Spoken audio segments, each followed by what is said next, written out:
Hello again, and welcome to our series of podcasts for Equine Health Week 2025 in partnership with Agria, covering all of the key life stages that our horses will go through in their lives. We've reached adulthood now, and this is hopefully a period that your horse is going to spend the majority of his life in, this working adult under saddle, being ridden.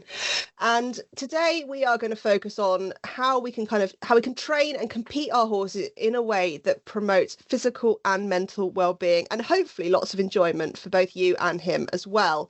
Joining me to discuss this, she's been on the podcast once already this week, but I have convinced her to come back. It is Nicola Wilson. She is a well-known figure in the field of eventing, first as a medal-winning stalwart of British Championship teams, and now as an in-demand coach and mentor. She's a UKCC Level 3 accredited coach, a British Eventing National Youth Coach with a focus on their pony squads, and is currently supporting a number of riders as they head towards their spring 4- and 5-star fixtures. Welcome, Nicola.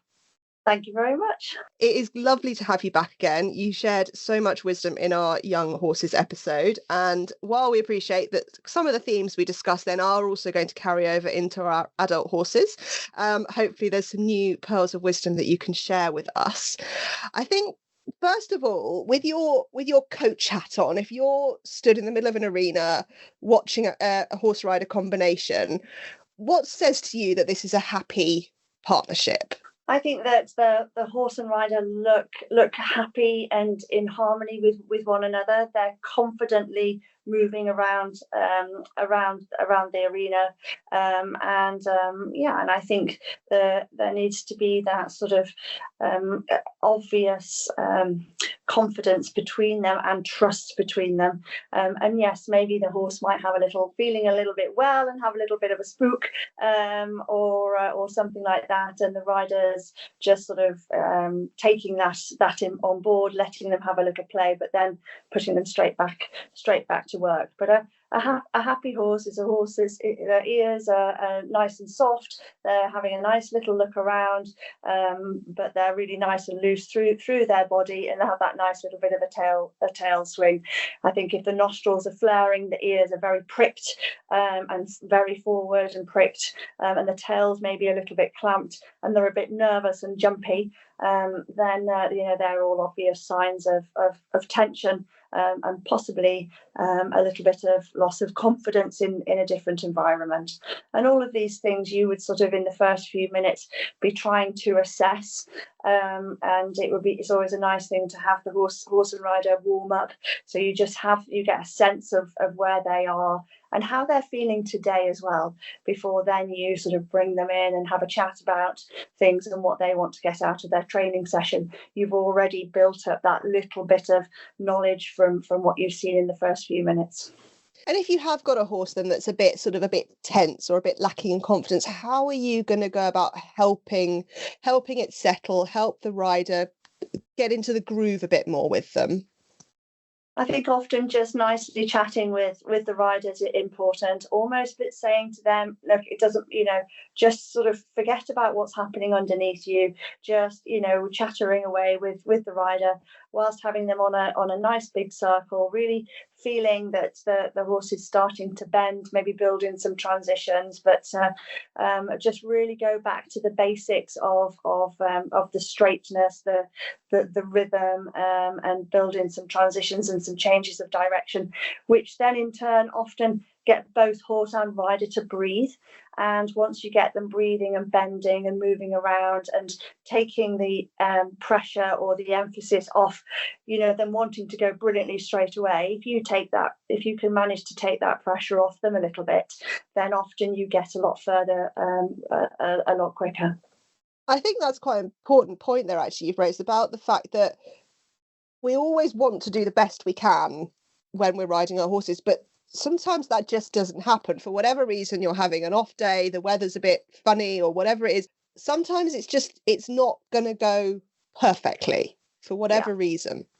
Absolutely. And somebody once said a really good example that sort of supports this. There was some army riders who were new to riding, but they'd been on an all-night, they'd been drinking all night, having a few parties, and the ones that were out partying, their horses didn't spook at all to the screen that was in the corner of that appeared in this arena, and the riders that weren't out all night drinking, their horses did spook, because they were definitely trying to ride the horse properly and correctly, and for it not to spook. And it's really interesting, that kind of example, really, because if you're sort of early on, it's trying just to stay relaxed, stay calm, and just systematically work through a program, a process, so that you can horses get confidence from routine. Whether you do a warm-up at home, then have that same warm-up for a competition. Yes, be ready to do a few little tweaks here and there, but fundamentally the horse and rider get confidence from that pattern, and that's where that sort of softness and harmony comes from. Yeah, and having a relationship as well, having a trust with each other as well, particularly if you can build that at home when you take them away to a competition or something in an unfamiliar environment. Yes. If they know that they can trust you and rely on you, they're going to be much more settled and happy to go forward. Yes, and if you sort of do a little bit in walk and then in trot, and work on one rein, then another rein, build in some transitions and maybe some legules, and go through a similar pattern, the horse naturally then sort of feels safe and is more thinking about you as a rider and what you're asking them to do, and they feel more confident, rather than worrying about what else is going on in this great big field that we're meant to do dressage in. And other horses, some are feeling fresh, some are bucking, some are galloping around, some are doing beautiful dressage. But I think it's just so important to stay in your own little bubble, stay with you and your horse, what you do, and not be distracted by others. Yeah, and if he knows, right, the next thing in our warm-up is we're going to start trotting a circle or whatever, it's, as you say, there's that reassurance in the repetition of what you're doing at home, and I know what's coming. I might not know what's going over there with the burger van and the portaloos or whatever, but this bit, I know this bit. If I focus on this bit, we're fine. We're all right. Exactly. I couldn't agree more. But also, it's so important to reward good behaviour. You've got to be a good coach of your horse. They're not born with this instruction book. It's repetition, it's good training practice. It's rewarding when it's right, but also explaining when it's wrong and why, and then rewarding good behaviour. And that's how, through that whole repetition, that's how that partnership gets stronger, but the horse gets better, and then the horse and rider are able to cope so much better in more pressurized environments, like at a competition or further down the line at championships. And what would be your advice that if you have hit a point where something's gone wrong, how should you go about trying to rectify that in a way that's going to help your horse and not set him back even further? I think take a step back, take a moment in your mind just to step back and work out why or how that happened, and then work through that systematically to either retrain the response, or to re-educate what you're doing. Sometimes if a horse is constantly spooking at something in the corner, then rather than sort of tighten up on them and say, no, that's naughty or that's inappropriate behaviour, try and think, okay, what can I do to avoid that spook in that corner? In actual fact, if you get the body bending and the body moving, and you give their mind and their body a job to do, often they don't then even notice what's in the corner. And I think that's important, to think, okay, there's more than one way here. And if you have the body moving and the softness and the suppleness, and their brain is busy thinking about what you're asking them, they're more occupied in that. They want to please you. They want that reward. And therefore they're on your side. But I think have a moment to sort of just think, to evaluate both physical and mental of the horse, what happened, why it could have happened, and anything in their past, in their history that could have made that bigger. Yeah, that's a good point, because I think it's so easy in moments like that to react and go, no, that was wrong, don't do that, or punish them in some way. Actually taking that moment to think about it and why has this happened, I think is so important to make sure that what we're doing isn't making it the problem worse. Yeah, exactly. So I think also one of the things we talked about this in the episode about young horses is actually sometimes how beneficial it can be to let them have a little bit of a break from all of that, maybe like giving them a chance to process what it is that you're trying to teach them here. Yeah, and my sort of phrase for that is think time, and horses and riders, we all need that think time to process what we're doing, and repetition of good practice, of the good way, and rewarding good practice is really important. And horses, it's really important that they have their outside time, they have that time to relax, chill out, and be a horse, and then they have their time when they're working, and it's really important to really evaluate where you're going, what you're doing with them, and be really mindful of their needs as a horse, so that you could fulfill that whole needs. It goes back to the 3 F's: the food, the freedom, and the friendship.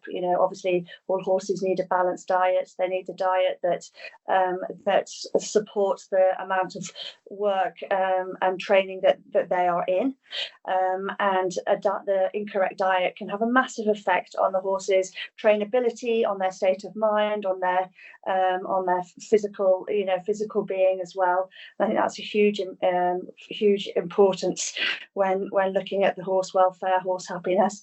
And also freedom, that's the time in the field spent, being out, being a horse, rolling, have a really good roll, getting a bit dirty, eating grass, because horses by nature spend a vast amount, I don't know exactly how much it is, but I'm going to say 17, 18 hours of the day grazing. We need to mimic that when in their routine, but also we need to get that roughage sort of levels correct. They couldn't be eating 18 hours of haylage, otherwise there'd be the feed quality would be too much. So it's sort of it's having that variety, and also having, as I mentioned, that friendship. Horses are herd animals. They need to be able to see and feel confident that there's other horses around. If they're in the field, they'll all have a little lookout. They'll all be checking, that there's no predators or danger. And when we had the competition horses here, the paddocks were quite close to the arena, and it would always be a lovely warm hug when I saw the horses all in bed in their field. And that for me was, you just knew that you'd got it right, both physically and mentally for them. And if you've got happy horses like that, then those are the horses that will, compete well on the competition field, and hopefully stay sound at the top of the sport for as long as possible. Which is what we want, even if, regardless of the level you're competing at, that's what you want, is a happy horse who's going to stay sound. And I think sort of an almost slightly extended version of this giving them the downtime is planning your competition season in the right way, because eventing's a little bit easier in a way because you've got your season and then you get the winter off most of the time. But even within that season, you have to make sure the horses are peaking and at the right time. So how do you plan that so that they are peaking at the right time and then getting the downtime that they need to recover and then picking up again at the right point? And this was almost easier to do when we had the long format of roads and tracks and steeplechase. I was around in those days. But that was almost easier because then you had that natural build up to the 3 day, and it was a proper marathon. And then they would literally have a month, maybe 5 weeks of complete downtime before then building for your autumn 3 day events. And that still does happen.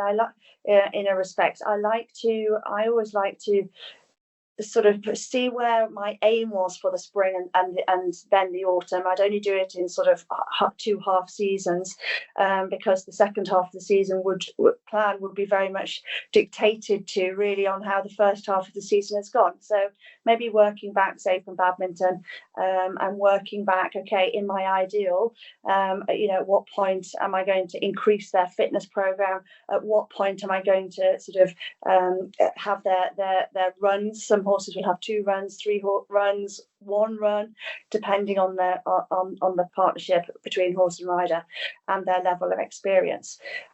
So working back from there, how it all fits in. You've also got your training sessions as well, fitness program. Everything sort of needs to be written down and planned. Have plan A, but also have enough time or margin of time to have a little tweak if you need to. I always used to start getting the horses fitter, after their holiday in the autumn, sort of a little bit earlier than people in the south, because generally we had a fortnight of hard frosts or snow, and I needed to have factored in that fortnight, so that if then in February or at January the horses had to be on minimal work, walker work, and a little bit of work in the shed, which is tiny, but it was sort of a good area to use in those moments. I knew that then I was ahead of targets, so it wouldn't worry me that then they were on a little bit of a reduced program while the weather was bad. And I think that's really important, that you build in those factors. You build in the factor that actually they might have an overreach, pull a shoe off, or they might have a knock or a bump that just needs that little bit of extra time. So I think it's really important to sort of think of the bigger picture whilst working back from your main aim. Have a plan A, B, and C, because we all know horses, and not just the horses, it's riders as well, might well, have a little bit of a setback or an injury. And you've got to be very aware of how many times your horse is on the lorry. Traveling the horses around, they're away from their daily routine of maybe working and field time, X, Y, and Z. And whilst it's, everybody working with event horses does such an amazing job, and the care of their horses is top notch. We're always out hand grazing and giving them that important sort of downtime. That traveling can be a difficult time for the horses if they're doing a lot of it. So you just need to factor in that actually they're not in the lorry traveling hundreds of miles too many times a week, for example. Yeah, it's practically a military operation. Well, it is, and it can get a little bit. You can have anxious times as well. But I think as long as we're always putting the horse first, and making sure that the welfare of the horse is top of our list, but also those working with the horses as well is really important. And you've got to look at the whole big picture on how you produce and maintain and manage your whole setup, to allow you then to stand on the podium, but not just once, but keep repeating that. And that takes a huge team around you, all pulling in the same direction. And you have to make sure that you look after your whole team, because as a rider, you can't do everything. You are reliant on people within your team to help you or that rider stand on the podium. And as I say, keep repeating that. It's definitely a theme that's come up quite a lot this week, is the importance of having a team around you who, as you say, is all pulling in the same direction. You're all communicating with each other. You're all speaking the same language and thinking in the same way. And that is so important in keeping these horses fit mentally and physically, because it's a team. They say it takes a village to raise a child. It's the same with horses. And since my accident, and not having the horses on the yard anymore to ride, and not having my own personal home team, that was something that I knew I would really miss, and I was going to crave that. But being on the other side of the fence, and now being a coach and being a small part of other people's bigger wheel, it's really lovely. I get that fix of working with the horses and trying to understand, what the horses are doing and feeling, and how we can help them develop. But also you're sort of riding the waves with the rider as well, and taking on the pony coach. It really gives a whole new meaning. It gives you that sort of working as a team feeling back again, and that really is, for me, exhilarating. Really, really enjoying that team. I've always been a team player, not an individual, and to sort of start to feel part of a team again is really lovely. And ponies are just fun. I mean, let's be honest, ponies are really fun because they just bounce around like rubber balls. Absolutely. They could go 4, 5, 6, or even 7 between those two fences. And they've definitely got 6 legs, not 4. Oh yes. And something ponies are also quite renowned for being is a bit tricksy. What are some of your top tips if you've got a pony or a horse who is a little bit tricky? Well, I suppose it goes back to something we said earlier. I think it's routine, having a system of dealing and working through things. If you, as we said before, getting the horse's middle moving, get the softness and the suppleness, almost take their eyes away from what they are spooking at or being tricky with. And I think you've got to be smart. You've got to try and think it from the horse's point of view, and sort of think, well, why are they being a bit tricky, and what is the stimuli for that, and how can I either take that away or help them through this.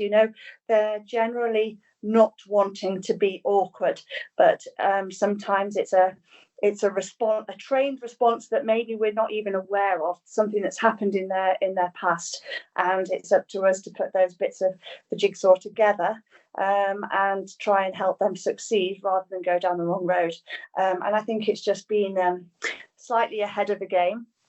Having a routine and giving the horses the confidence and being a fair coach of them, be very black and white, reward good behaviour and explain when it's not right, why it's not right, and hopefully the trickiness will get less. But I think routine is really important. Consistency, routine and fairness. Absolutely. And just appreciating that they're all individuals as well. I mean, they are all different. They're like people. They've all got their own personalities, and some of those are easier to get along with than others. But there's always there's something there with all of them that you can just find something that you can connect with. And I think learning their personality is a really important thing, and spending time with them as well, not just the riding, it's everything else that comes into that picture as well, is all about learning who they are and getting into their heads a bit. It is, and going into the stables first thing on the morning, and at feed time, and just recognizing their normal behavior and what they do, how their legs feel, how they move around their stable, or how they come in from the field. And it's building up that relationship on and off the horse that's really important. And it's the nicest part of the day for me when we had a yard full of horses was first thing on the morning, and the last thing when you did late night checks was just lovely. That tranquil, lovely quietness of horses just munching on hay or haylage, and you just had that really special few moments with each individual horse. But as you said earlier, like people, you often have that little bit of a clash with a horse, and I think it's important to recognise which relationship works well and what doesn't, and don't ever sort of think, well, just because I don't quite get on with this horse, that it's failure, if then you admit that actually somebody else may well be able to strike up a better partnership with this horse. And I think that's very important, to sort of not think of that as a negative, but think of that as a positive, because you're helping that horse then progress and be confident and competitive with somebody else. Yeah, I think that's a really important point and well raised there. As we kind of draw to a close of this conversation, we talked about quite a lot of different things here. Do you have any kind of last tips or parting thoughts you want to leave with people? I think, treat all your horses with care and respect. Be very aware of, now on the bigger picture, we've got to be so aware of horse welfare, but also the social licensing. And I think we all have a responsibility, whether we're caring for horses, riding them, training them, coaching horse and rider, we all have a responsibility to the horse, to equestrianism full stop, and how the wider audience view what we do.